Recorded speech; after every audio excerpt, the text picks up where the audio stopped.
Hi, അപ്പോൾ ഇന്നത്തെ breakfast നമുക്ക് കണ്ടാലോ.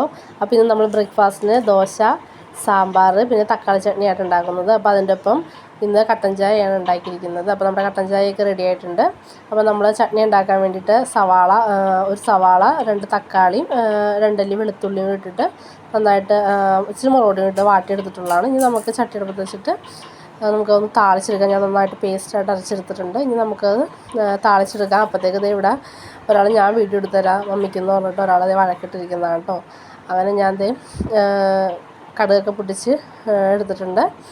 ഇനി നമുക്ക് ആദ്യം തന്നെ ഇസയ്ക്കുള്ള ദോശ ഉണ്ടാക്കാം കേട്ടോ. അപ്പോൾ അവൾക്ക് ഞാൻ ചെറിയ ദോശയാണ് ഉണ്ടാക്കി കൊടുക്കുന്നത്. അപ്പോൾ അതാകുമ്പോൾ കഴിച്ചോളും. അപ്പോൾ അങ്ങനെ ഇസയ്ക്കുള്ള ദോശയാണ് നമ്മൾ ആദ്യം ഉണ്ടാക്കുന്നത്.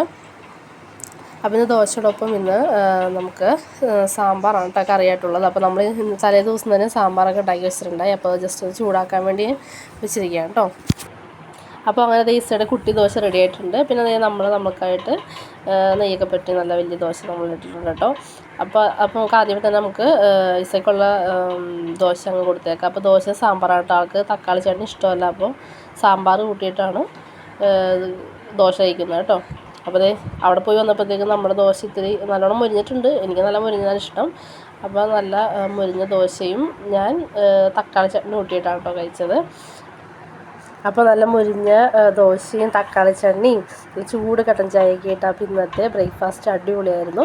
അപ്പോൾ നമുക്ക് അടുത്ത വീഡിയോ ആയിട്ട് കാണാം. ബൈ.